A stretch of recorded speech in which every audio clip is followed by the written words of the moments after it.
G'day everyone, Greg here from Fishbait Farms and welcome back to the BNSF Berwick Subdivision. Well, here we are back again for another scenery video. It's more of a review again this time on static grass or static grass applicators. And you know that I enjoy my WarWorld Scenics. The first static grass applicator I got, this is their micro applicator. I think someone at WarWorld Scenics has a bit of a size issue. Maybe they're compensating for something. That's not really micro, but anyway, it's smaller than some of them.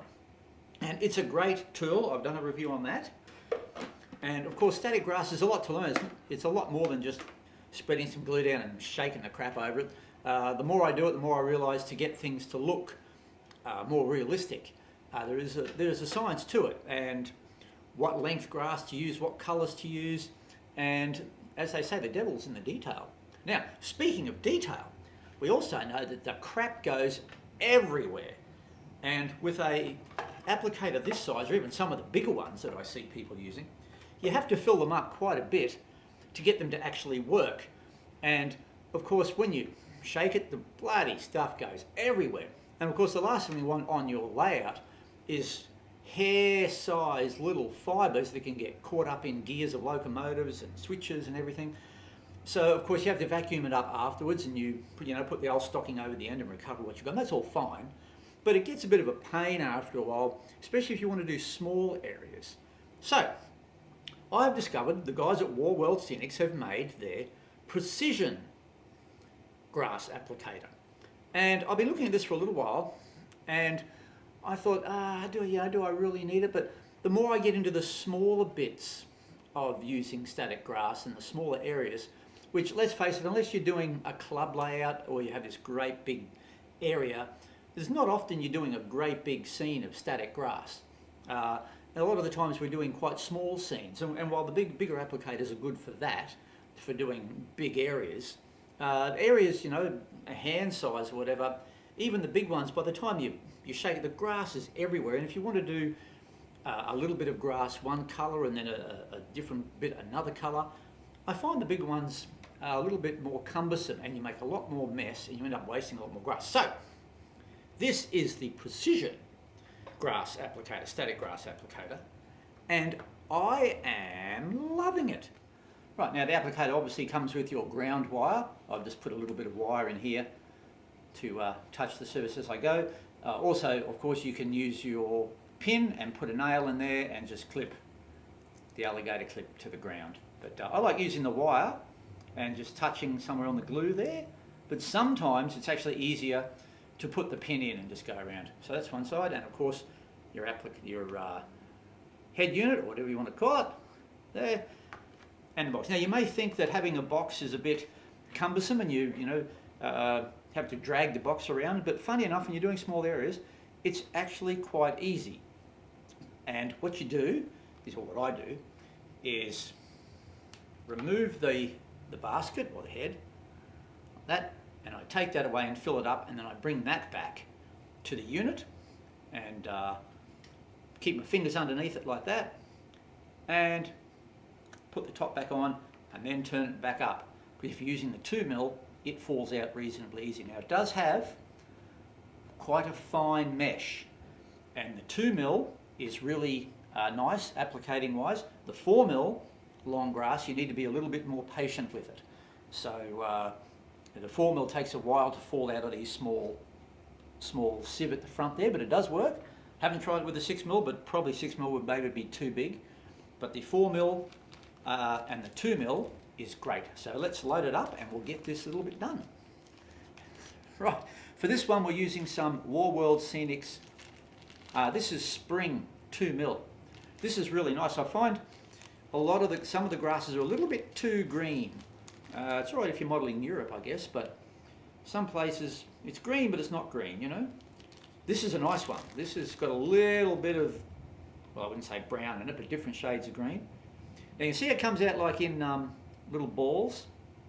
So what I like to do is sieve the grass before I use it. Now you don't have to, but I find sieving it breaks it up.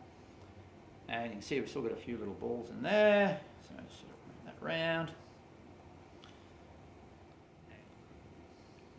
Right, Right, so we take our top, we remove the basket, there.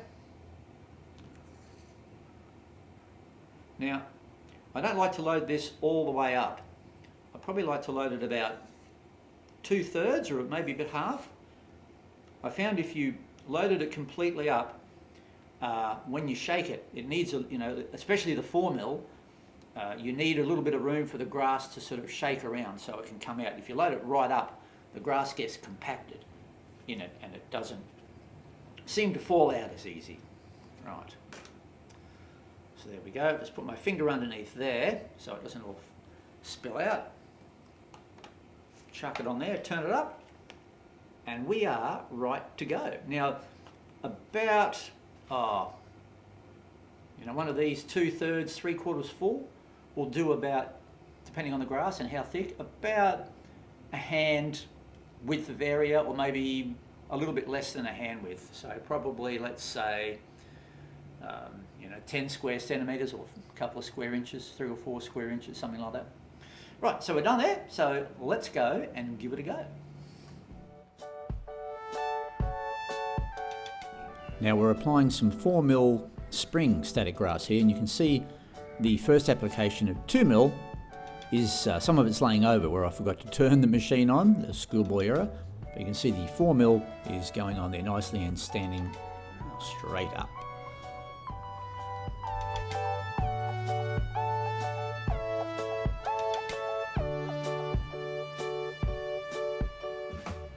Now this is 4mm patchy, and this gives you a good example of how the static grass works and how the charge keeps the grass standing upright.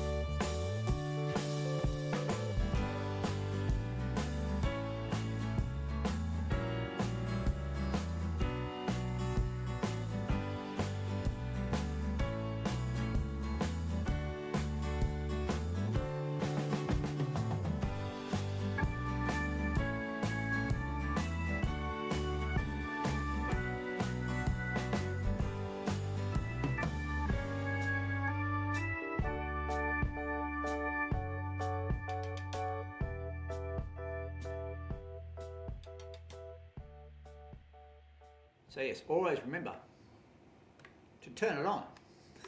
Now the switch has a waterproof coating over it, a cover, so you have to make sure you push the button. A couple of times I've pushed it and it hasn't clicked on properly, so you've got to make sure you really push it on, and it's lit up, which is really good, so you know that it's on. And try not to touch the machine when it's going, because it does give a bit of a kick. I haven't had a kick off this big one, but I did have a bit of a kick off this little one. So there you go. Sizes and everything. So I really like it. As a matter of fact, I'll probably be using the precision static grass applicator a lot more than I will be using the micro. Micro, really? Yeah, anyway.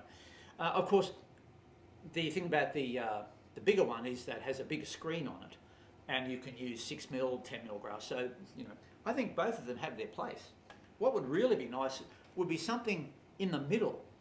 So there you go, WarWorld Scenics. That's your next thing. Build something in the middle that has interchangeable screens, because I know the bigger one than this even has interchangeable screens, because this one has rather a big sieve there. If you put 2mm in this and you tip it up, the 2mm literally just falls out. So you have to be really, really careful. And that's hard to get into little areas. So that's why this little fella is so good. As you know, as you saw there, we did an area, this big, and I virtually only shook the grass over where I wanted it, and it hardly went anywhere else. So it's much better for cleanup, much better for control on how much you want putting on there. And I thought it would be a bit of an issue having the box and the leads and everything, but you just put the box in the layout somewhere and put your ground lead in if you're going to put it in, or you just hold it, like that, and do your little and It's quite easy, and not cumbersome at all. Battery goes in the back. There's a 9-volt battery in the back there you have to put in, and that's easy. It's in a little tray, and the box isn't big, doesn't take up much room, it's light, the light's on it, and I like it. It's not cheap, they're not the cheapest thing in the world, but they're really well made, and very good quality cable, and thick cable too actually, very good quality cable, well made, really nice rubberized sort of feel. You feel like you're holding, as the pommies would say, it's a good bit of kit, this is. It's a nice bit of kit. That's what they say. So I do like it. I like the other one as well, the micro. Yeah, okay. But the precision applicator, I really like, especially for the 2mm, even the 4mm, just a little bit slower. Anyway, there you go. Back for more scenery practice. And the more I do static grass, the more there is to learn to get it looking right. The technical aspects of it's easy, put the glue down, shake it down, but it's the other, the devil's in the detail. Anyway, I like it, I really like it. Thank you, WarWorld Scenics, and we'll see you on the next video. Now the ethanol train that you saw coming in at the start of the review, that will be featured in an upcoming video very soon with my Athern RTR SD39-2s. Or SD40-2s, there seems to be some conjecture of what they really are. So that's coming up. They'll be switching out the ethanol trains. Look forward for that coming up soon on Fishplate Films. All right, thank you very much for watching. Hoorah for now. Bye-bye.